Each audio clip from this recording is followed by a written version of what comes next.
Mountain of thousands of spiders and huge rats was home to lost ancient civilization. The untouched paradise that Julia Bayliss and his team had discovered had quickly turned into a hellish nightmare. When they entered the previously undiscovered rainforest, their eyes quickly adjusted to the thousands of spiders scuttering around everywhere they turned. Rats the size of cats had tailed them every step of the way. One of Julia's team had been stung by something, and every time he looked down, the pool of blood on his leg had grown bigger. He grew weaker by the hour. Julia let out an audible gasp in the eerily quiet forest. That was when they spotted them. Julia Bayliss had always had the heart of an explorer. She was a wild-hearted woman who had dreamed of discovering somewhere that no one had ever stepped foot in before, ever since she was a young girl. One day, when trawling the wilderness of Mozambique on Google Earth, she saw Mount Lyco.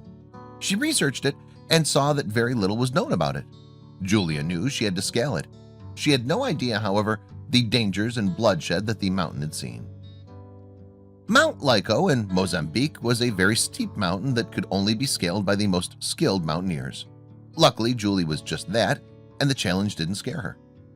The reward of climbing the mountain would be worth the challenge, as at the top of it was a huge and previously untouched rainforest.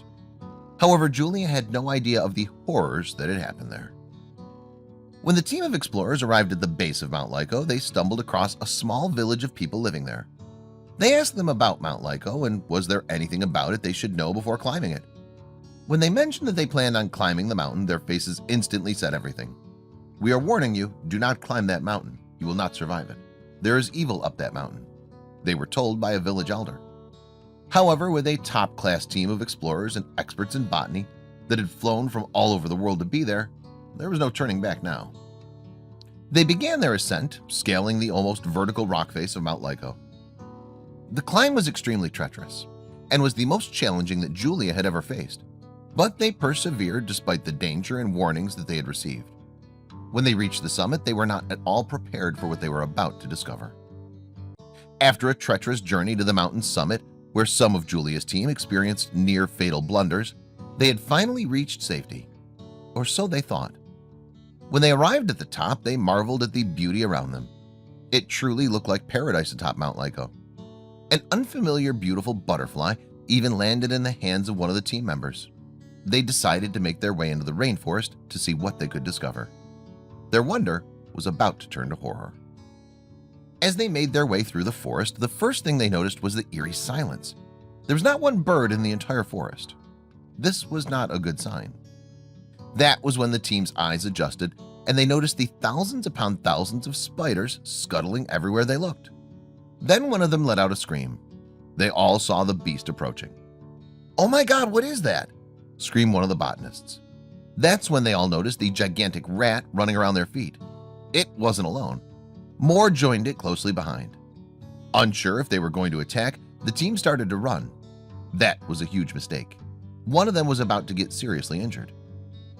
As they ran from the gigantic rats, one of the team members, Harvey, cut his leg on a blade of grass. It stung intensely and he screamed in pain. The team slowed to make sure he was okay. Harvey was a trooper and did not want to slow everyone down, so he insisted everyone keep going despite the growing pool of blood on his leg and how weak he was becoming. That was when they spotted it. The team was starting to get panicked with Harvey becoming visibly weak at this stage. He was losing a lot of blood. Julia kept marching forward, however, intent on finding something.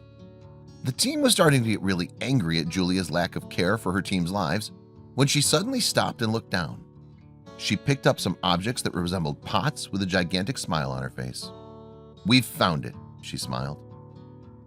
What were they and what made them so important that they were worth wasting a life over? The pots turned out to be evidence of religious ceremonies that would have been done by tribes of little people who had lived on top of the mountain many, many years ago. With Harvey starting to hallucinate and convulse from his injury, they had turned around to start their descent. She was about to discover the reality of the bloodbath that the mountain had seen. When they reached the bottom again, Harvey's condition was critical but stable. He was finally able to receive medical treatment at the bottom. The village people came to meet the team who had not heeded their warning. Julia asked what they knew about the mountain. They told them a tale of German colonizers invading the area who had chased a group of people up the mountain. When they got to the top, the Germans cut the rope they used to climb to the top, leaving them stranded there for eternity. They said the mountain was haunted with their ghosts, and they never should have gone there.